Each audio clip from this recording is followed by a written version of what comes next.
जी तो हम चैप्टर 16 जो है वो स्टार्ट करेंगे। Simplex method. सिंप्लेक्स मेथड जो है वो लीनियर प्रोग्रामिंग प्रॉब्लम जो है उसको सॉल्व करने का एक मेथड है। ऑप्टिमाइजेशन प्रॉब्लम है। तो हमने लास्ट टाइम देखा था कि स्टैंडर्ड फॉर्म जो है वो लीनियर प्रोग्रामिंग प्रॉब्लम की क्या होती है। तो ये स्टैंडर्ड फॉर्म है आपके पास। जो लीनियर प्रोग्रामिंग प्रॉब्लम है वो इस फॉर्म में होगी, सी टी, ये मैट्रिक्स फॉर्म में लिखी हुई है। ठीक है, तो ये सी जो है ये सेट ऑफ स्केलर्स है, ये एक्स जो है वो वेक्टर है आपके पास। और स्टैंडर्ड फॉर्म में आपके पास ये ऑब्जेक्टिव फंक्शन होगा, इसको आपने मिनिमाइज करना है। तो this is the objective function, आपने इसे मिनिमाइज करना है। और ये आपके पास कंस्ट्रेंट्स है। ठीक है, तो ये सेट ऑफ लीनियर इक्वेशंस है, these are set of linear equations. तो हमने इन कंस्ट्रेंट को सॉल्व करना है इस तरह से कि ये जो ऑब्जेक्टिव फंक्शन जो है वो मिनिमाइज हो जाए। तो यहाँ पर जो मैट्रिक्स ए है ये इन जनरल जो है वो m क्रॉस n मैट्रिक्स होता है। और इसमें रैंक जो है वो n से लेस होगा, मतलब कि ये स्क्वायर मैट्रिक्स नहीं है। और इसमें आपके पास जो नंबर ऑफ अननोन्स जो हैं वो ज़्यादा हैं और आपके पास इक्वेशंस जो है वो आपके पास कम है। ठीक है, तो उस केस में आपके पास दायरा सोल्यूशन जो है वो इन्फिनिट मैनी सोल्यूशन होता है। तो ये हमारे पास स्टैंडर्ड फॉर्म है। तो हमने ये लास्ट टाइम कहा था कि आप हो सकता है कि जैसे आप अगर सिस्टम को सॉल्व कर रहे हो, फॉर एग्जांपल इस तरीके से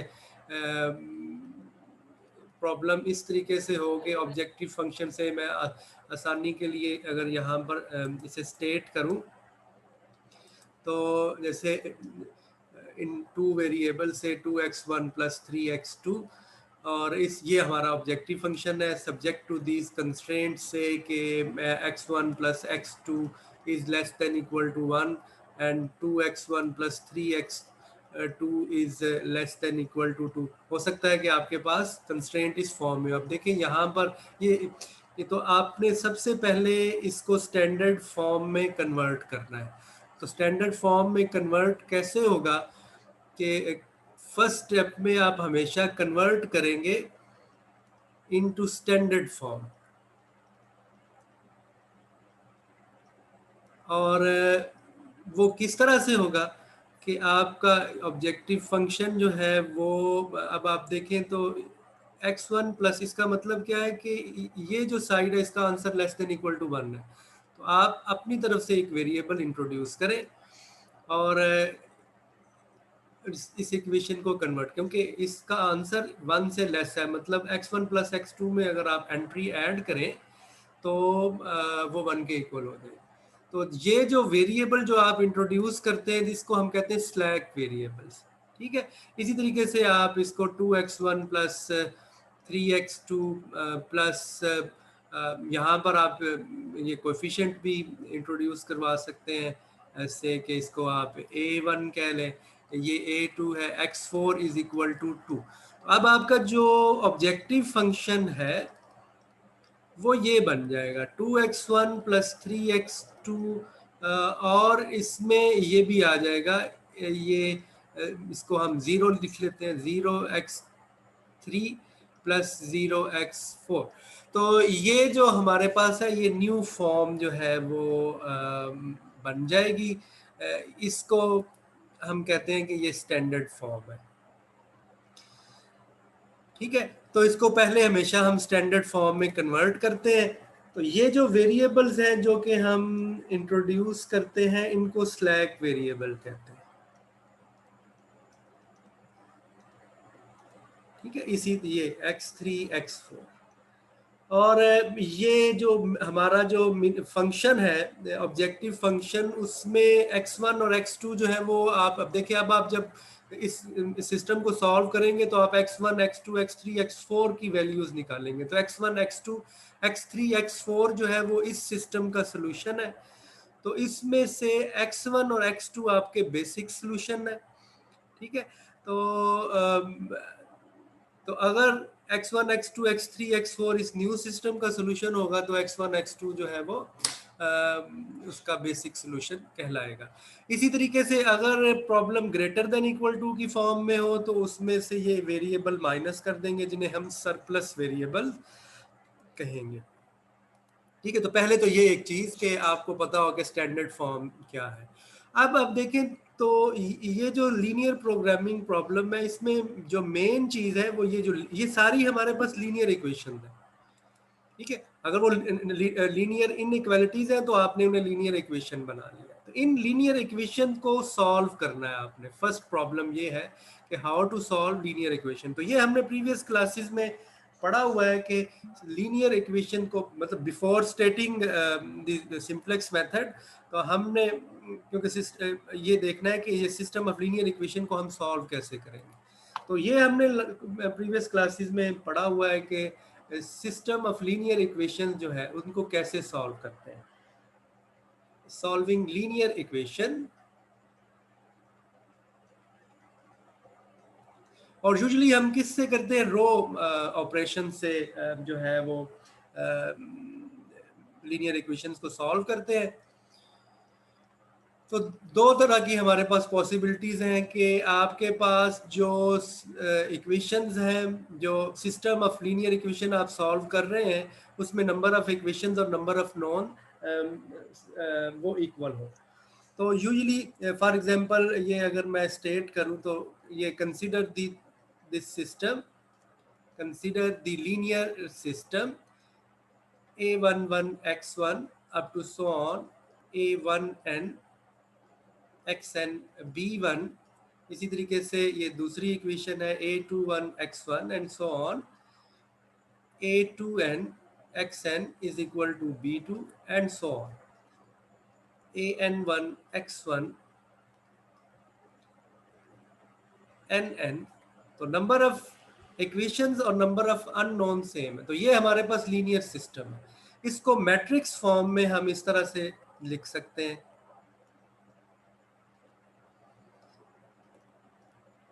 ax is equal to b। तो यहाँ पे जो मैट्रिक्स A है वो ये कोएफिशिएंट मैट्रिक्स है,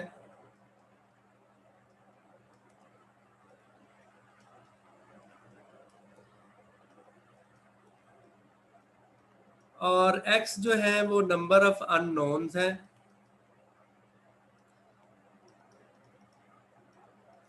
इसी तरह से B जो है वो सॉल्यूशन ऑफ द इक्वेशन है। तो ये आपके पास कॉलम है। तो अब आप अगर इस सिस्टम को सॉल्व करना चाहते हैं, क्योंकि मैट्रिक्स A जो है आपके पास स्क्वायर मैट्रिक्स है, तो अगर ये स्क्वायर मैट्रिक्स इन्वर्टिबल हो, इफ A इज इन्वर्टिबल मतलब उसका इन्वर्स एग्जिस्ट करे, if A is invertible then the solution of the linear system is, तो हमारे पास सोल्यूशन क्या होगा कि x is equal to a inverse b, provided के a का इनवर्स एग्जिस्ट करता है। तो ये हमारे पास सोल्यूशन है। तो इसका मतलब कि आप अगर लीनियर इक्वेशन, लीनियर सिस्टम को सॉल्व कर रहे हैं तो प्रॉब्लम जो है वो उसे हम ट्रांसफॉर्म कर सकते हैं कि अगर आपके पास मैट्रिक्स जो है उसका इनवर्स एग्जिस्ट कर रहा है तो फिर उसको सिस्टम को सॉल्व कर सकते हैं। तो इसका मतलब है the problem of solving the linear system ax is equal to b, where a जो है ये n क्रॉस n मैट्रिक्स है, स्क्वायर मैट्रिक्स है।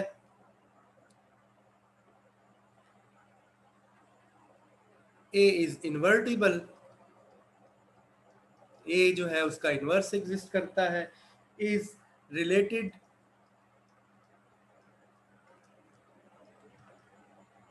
to the problem of solving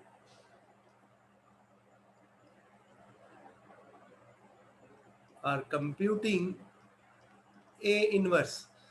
तो हम अगर ये हमारी ओरिजिनल हमारा क्वेश्चन था कि how to solve this system, तो इसको सॉल्व करने के लिए हमें क्या करना होगा, हमें इस मैट्रिक्स का इन्वर्स कंप्यूट करना होगा। और जैसे ही हमारे पास इन्वर्स आएगा तो उसकी मदद से हम इस सिस्टम को सॉल्व कर लेंगे। अब इस मैट्रिक्स का इन्वर्स कैसे कंप्यूट किया जाता है, वो जो है हम इस थ्योरम से अगेन हमने ये पढ़ा हुआ है। तो इस रिजल्ट से आप किसी भी मैट्रिक्स का जो है वो इन्वर्स जो है वो कैलकुलेट कर सकते हैं। तो सपोज कि ये हमारे पास एक n cross n square matrix है।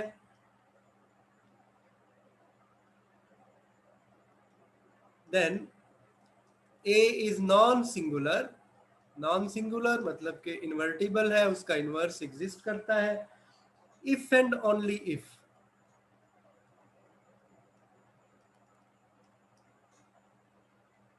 there exist elementary matrices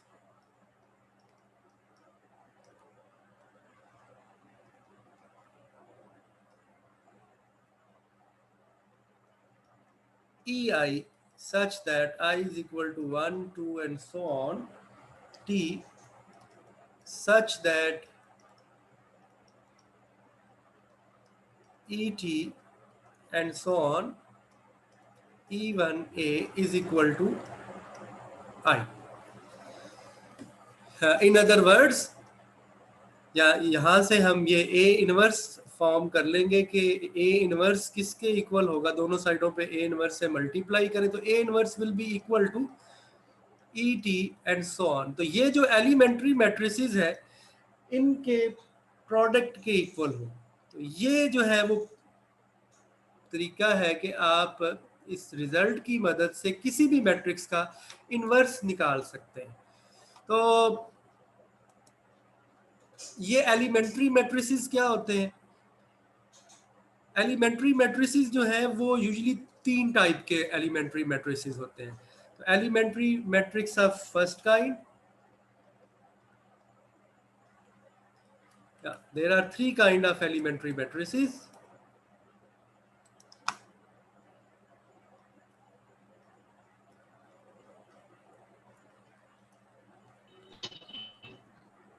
ये एलिमेंट्री मैट्रिसेस जो है वो थ्री टाइप के हैं। फर्स्ट जो है हमारे पास इस तरह का मैट्रिक्स हो जिसको आइडेंटिटी मैट्रिक्स को की रोज को इंटरचेंज करने से हमें मिल जाए, तो उसे हम कहते हैं elementary matrix of type 1। E is said to be elementary matrix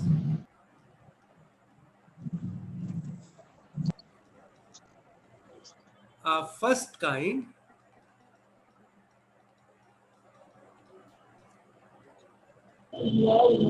E can be obtained from the identity matrix,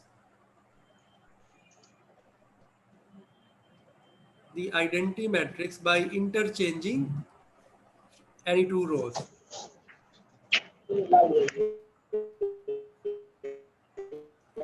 Any two,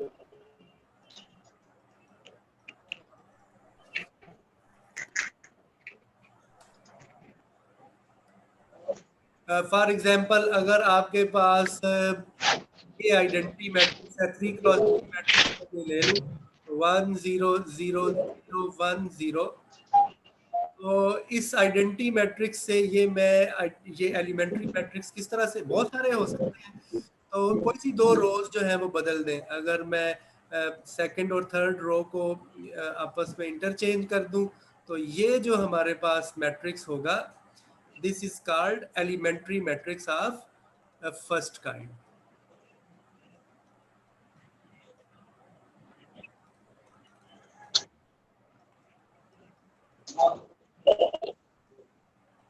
ठीक है। इसी तरीके से कोई और भी है, यहाँ पे तीन रोज हैं, तो फर्स्ट और सेकंड को भी चेंज कर सकते हैं, फर्स्ट और थर्ड को भी, इसी तरह सेकंड और थर्ड को भी।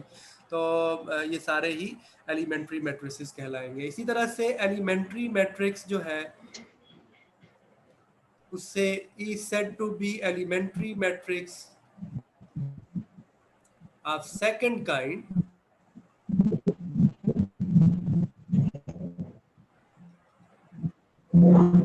of second kind।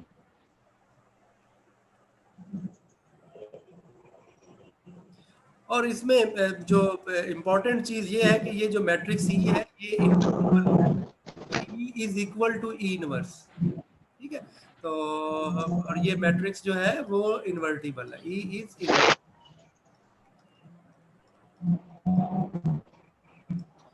और इसी तरह से जो सेकंड मैट्रिक्स है उसे elementary matrix of second kind का मतलब ये है कि अगर हमारे पास if E is obtained from the identity I by multiplying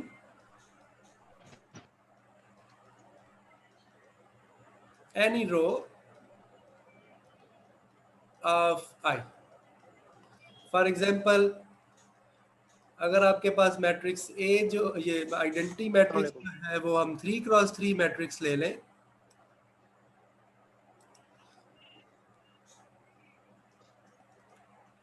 one zero zero zero one zero zero zero one, तो एलिमेंट्री मैट्रिक्स जो है वो हम इस तरीके से भी फॉर्म कर सकते हैं कि इसकी किसी भी रो को किसी स्केलर से मल्टीप्लाई कर दें, से कि हमने अल्फा से मल्टीप्लाई कर। तो दिस इज आल्सो कॉल्ड जो है वो इसे हम कहते हैं कि ये एलिमेंट्री मैट्रिक्स है और सेकंड काइंड का। और इसमें भी अगर आपने इन्वर्स निकालना हो, इस मैट्रिक्स का जो इन्वर्स है वो क्या होगा, आप कैलकुलेट करके देखें तो this will be equal to alpha inverse 0.001। तो इसका मतलब ये भी इन्वर्टिबल होता है। इसी तरह से जो third kind of elementary matrix है, E is said to be elementary matrix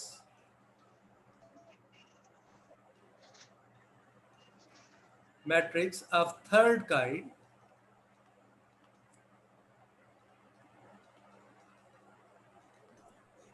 if E is obtained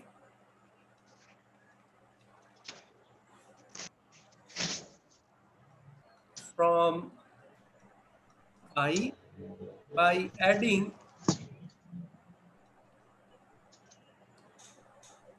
beta time the jth row to the ith row।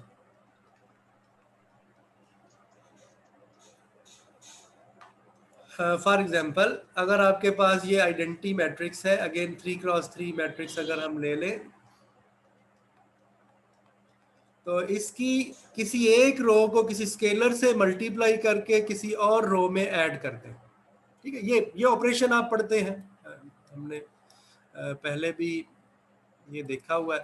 तो यहाँ पे जो आइडेंटिटी मैट्रिक्स है कि आप फर्स्ट किसी भी रो को, फॉर एग्जांपल मैं अगर थर्ड रो जो है उससे बीटा से मल्टीप्लाई करके ऐड कर दूं, ये असल में लिखा हुआ है कि जो थर्ड रो है इसे बीटा से मल्टीप्लाई करें और सेकंड रो में ऐड करें।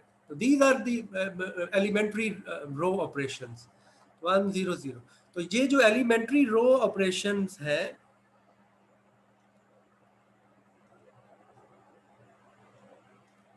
इनकी मदद से जो मैट्रिक्स बनता है उसे एलिमेंट्री मैट्रिक्स कहते हैं। तो यूजुअली तीन तरह के एलिमेंट्री हम ऑपरेशन करते हैं कि आप दो रोज को इंटरचेंज करते हैं। तो दो रोज को इंटरचेंज करने से जो मैट्रिक्स मिलता है उसे हम एलिमेंट्री मैट्रिक्स ऑफ काइंड 1 कहते हैं। इसी तरह और क्या हो सकता है कि आप मैट्रिक्स की किसी रो को किसी स्केलर से मल्टीप्लाई कर दें। इस तरीके से जो मैट्रिक्स आपको मिलेगा वो उसे हम कहते हैं एलिमेंट्री मैट्रिक्स ऑफ काइंड 2। और थर्ड किस्म का जो एलिमेंट्री मैट्रिक्स है वो क्या है कि आप एक रो को आइडेंटिटी मैट्रिक्स की किसी रो को किसी स्केलर से मल्टीप्लाई करके किसी थर्ड रो से किसी और रो में ऐड कर रहे हैं। तो इस केस में भी इन्वर्स जो है वो एग्जिस्ट करता है, और इसमें भी आप इन्वर्स कैलकुलेट कर सकते हैं। तो ये जो है हमारे पास तीन तरह के एलिमेंट्री ऑपरेशन है। तो ये इसका मतलब है कि इन एलिमेंट्री मैट्रिसेस की मदद से आप जो है वो किसी भी मैट्रिक्स का जो इन्वर्स जो है वो फाइंड आउट कर सकते हैं। प्रोसीजर क्या होगा? तो ये प्रोसीजर होगा इन्वर्स निकालने का।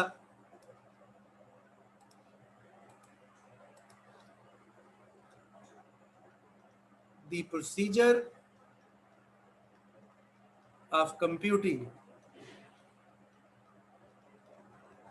ए इन्वर्स, किसी भी मैट्रिक्स का इन्वर्स निकालने का जो प्रोसीजर है वो ये होगा।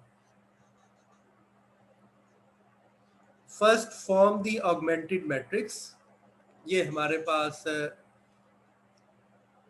Form the augmented matrix,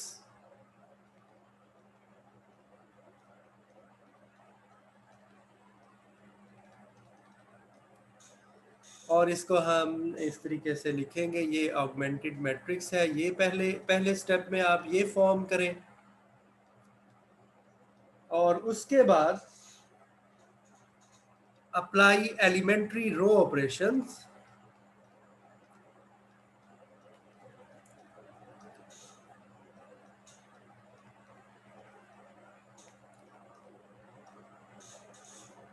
to this augmented matrix. इस ऑगमेंटेड मैट्रिक्स पर अगर आप ये रो ऑपरेशन अप्लाई करें so that A is transformed to the identity matrix, वो आइडेंटिटी मैट्रिक्स बन जाए। तो उस केस में मतलब हम क्या कर रहे हैं, हम एलिमेंट्री मैट्रिसेस जो है ये मल्टीप्लाई कर रहे हैं।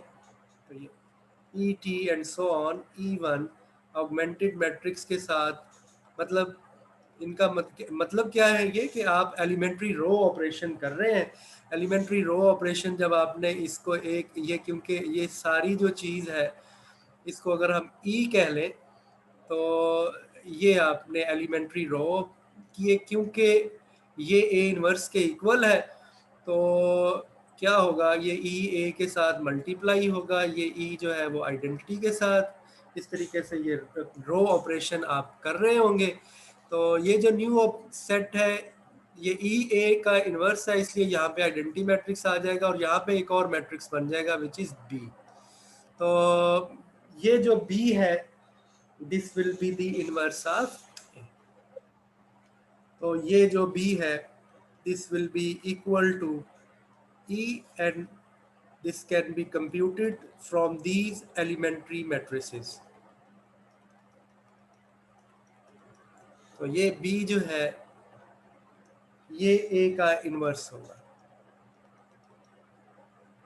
ये प्रोसीजर है कि किस तरीके से आप किसी भी मैट्रिक्स का इनवर्स निकालते हैं। फॉर एग्जांपल, अगर आपके पास एक मैट्रिक्स है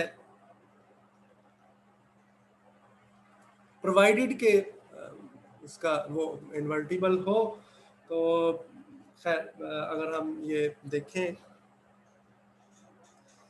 एग्जाम्पल,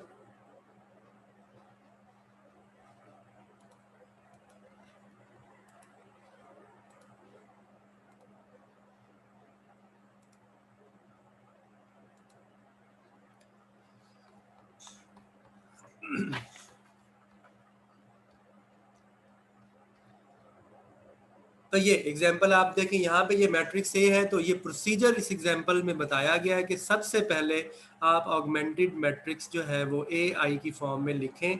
तो ये आपके पास मैट्रिक्स ए है, और ये जो मैट्रिक्स है ये आइडेंटिटी मैट्रिक्स है। इसकी आपके पास ये 4x4 मैट्रिक्स होगा, क्योंकि मैट्रिक्स एक जो है वो 4x4 है। अब इस पे आपने रो ऑपरेशंस अप्लाई करने हैं और इसको कन्वर्ट करना है। अब तीन तरह के रो ऑपरेशंस हैं, एलिमेंट्री ऑपरेशंस के इंटरचेंज कर सकते हैं रोज को, और इसी तरीके से स्केलर से मल्टीप्लाई कर सकते हैं एंड सो ऑन। तो ये आपने बारी बारी पहले इसको आपने ज़ीरो बनाया फर्स्ट स्टेप में। ये किस तरीके से ये एक स्केलर से मल्टीप्लाई, असल में आप ये एलिमेंट्री रो ऑपरेशन आप सेकंड एंड थर्ड काइंड कर रहे हैं। और इसी तरीके से उसके बाद नेक्स्ट स्टेप में आप अपने नेक्स्ट कॉलम को कन्वर्ट किया। इसके बाद उस वक्त तक ये रो ऑपरेशन करते रहेंगे जब तक ये जो मैट्रिक्स है ये आइडेंटिटी नहीं बन जाता, और जो रिमेनिंग ऑपरेशन है वो इस पे भी करते रहें, वही ऑपरेशन जो यहाँ पर करेंगे वही यहाँ पर करेंगे। तो ये जो आपके पास मैट्रिक्स है this will be the inverse. ठीक है, तो इसका मतलब कि आप जब भी किसी मैट्रिक्स जो है उसका किसी भी सिस्टम ऑफ लीनियर इक्वेशन को सॉल्व कर रहे हैं, तो हम जो है हम असल में उस जो कोएफिशिएंट मैट्रिक्स है उसका इन्वर्स फाइंड आउट कर रहे होंगे। तो जैसे ही हमें इन्वर्स कंप्यूट कर लिया, इसका मतलब है कि हमने उस सिस्टम ऑफ लीनियर इक्वेशन जो है उसको भी सॉल्व कर लिया। लेकिन ये उस वक्त जब हमें पता हो कि मैट्रिक्स जो है वो n क्रॉस n मैट्रिक्स है और उसकी जो है इन्वर्स एग्जिस्ट करता है।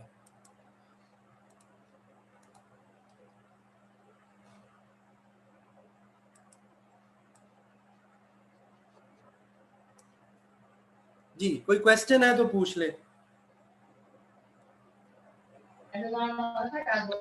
No sir. चीजें इसी तरीके से अगर आपके पास, ये तो उस वक्त हमने कहा जब आपके पास मैट्रिक्स जो है वो स्क्वायर मैट्रिक्स हो। लेकिन अगर आपके पास जो मैट्रिक्स जो है वो स्क्वायर मैट्रिक्स ना हो,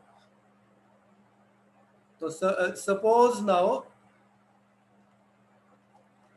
A is not a square matrix। जब आप सिस्टम ऑफ लीनियर इक्वेशन को सॉल्व कर रहे हैं तो जरूरी तो नहीं है कि आपके पास मैट्रिक्स जो है वो हमेशा स्क्वायर मैट्रिक्स ही हो, तो वो जो है वो नॉन स्क्वायर भी हो सकता है। तो let A belongs to R M cross N। तो R जो है, जो मैट्रिक्स आप ले रहे हैं वो M क्रॉस N मैट्रिक्स है, और M जो है वो हम कह लेते हैं कि लेस देन N है। तो मैट्रिक्स जो है उसमें जाहिर है जो उसमें कोई ना कोई रो जो है वो लीनियरली इंडिपेंडेंट रो तो होगी। तो सपोज उसमें जो m रोज हैं वो लीनियरली इंडिपेंडेंट रोज हैं, तो जितनी लीनियरली इंडिपेंडेंट रो होती हैं उसे हम रैंक कहते हैं। ठीक है, तो ज़रूरी नहीं है कि वो पहली हो, लेकिन आप फिर उसे ट्रांसफॉर्म कर सकते हैं। And rank of A is equal to m। ठीक है, तो आपके पास एक मैट्रिक्स है, फॉर एग्जांपल 4x7 है, और उसका रैंक जो है वो हम कह रहे हैं कि उसका रैंक 4 है। ठीक है, तो इस तरीके से हम सपोज कर रहे हैं कि हमारे पास जो मैट्रिक्स ए है जितनी भी उसकी नॉन जीरो रोज होंगी उतना ही रैंक है, तो उस केस में हम ये निकाल लेंगे। तो ऑब्वियसली इन दिस केस जो आपका सिस्टम है ax is equal to b has infinite many solution। इस केस में हमारे पास जो solutions है वो infinite many solutions होंगे, बिकॉज के हमारे पास नंबर ऑफ अननोन्स जो है इक्वेशन जो है वो आपके पास ज़्यादा है। What is n? n is the number of equations, और ये m जो है वो आपके पास सॉरी n जो है वो नंबर ऑफ अननोन्स है और m जो है वो नंबर ऑफ इक्वेशंस है। इस वजह से आपके पास इन्फिनिट मैनी सोल्यूशन होगा। ये इस तरीके से सिचुएशन है कि आपके पास x plus y plus z is equal to 1 and suppose x plus y is equal to 0। तो ये आपके पास सिस्टम है। इसमें आप देखें तो हमारे पास इक्वेशन जो है वो 2 है। तो n की वैल्यू जो है, m की वैल्यू जो है वो 2 है और जो अननोन्स है वो 3 है। ठीक है। तो इस केस में हम कहेंगे कि इस सिस्टम ऑफ सॉल्यूशन का इन्फिनिट मैनी सॉल्यूशन है। तो यही यहाँ पे बात हो रही है कि जब इस तरह की फॉर्म में हो, हम हमेशा ये सपोज कर सकते हैं कि ये जो मैट्रिक्स ए है, इसमें जो है जो अब आप मैट्रिक्स कन्वर्ट करते हैं तो ज़रूरी नहीं कि फर्स्ट एम रो ही लीनियरली इंडिपेंडेंट हो। हमें rank of A is equal to M का मतलब क्या है कि number of linearly independent rows are M, लेकिन ज़रूरी नहीं है कि वो फर्स्ट एम हो। तो आप लेकिन हमेशा उन्हें इंटरचेंज कर सकते हैं और ऐसे मैट्रिक्स फॉर्म कर सकते हैं कि फर्स्ट एम रोज जो है वो लीनियरली इंडिपेंडेंट बन जाए। तो without loss of generality one can suppose that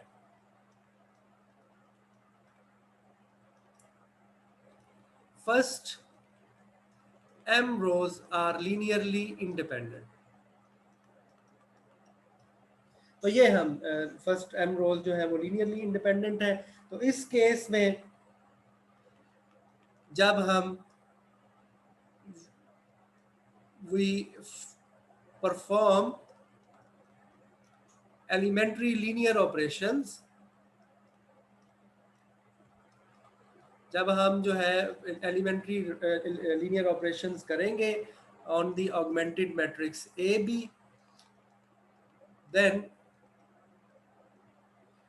we obtain, हमारे पास ये जो ऑगमेंटेड मैट्रिक्स है, जब आप इसके ऊपर आपने एलिमेंट्री रो ऑपरेशन किए तो आपके पास इस तरीके से, क्योंकि फर्स्ट लीनियरली इंडिपेंडेंट रोज है, इस वजह से वो आइडेंटिटी मैट्रिक्स बन जाएगा और इसी तरह से ये एक और मैट्रिक्स डी बन जाएगा और ये बी जो है वो कन्वर्ट होके इस फॉर्म में आ जाएगा। तो ये हमारे पास सॉल्यूशन आ जाएगा। और अगर हमारे पास x जो है वो Rn में है एक वेक्टर, अगर वो सॉल्यूशन हो,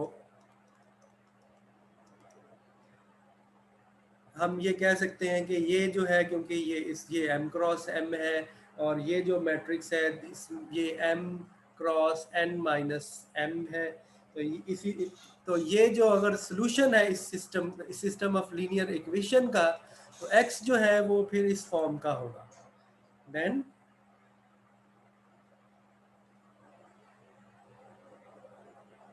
x is equal to x beta transpose and x d transpose whole, तो इस फॉर्म में। और यहाँ से हम ये वैल्यू निकाल सकते हैं कि ये जो आपके पास एक्स बी की वैल्यू है और this matrix D X D is equal to D bar R X D is equal to B bar minus D X D. तो ये हमारे पास सोल्यूशन होगा। सोल्यूशन को दो तरीकों से हम यहाँ पे लिख सकते हैं। तो इसमें अगर आप वैल्यूज पुट कर दें एक्स की, तो हमारे पास एक्स बी की वैल्यू जो है वो बी बार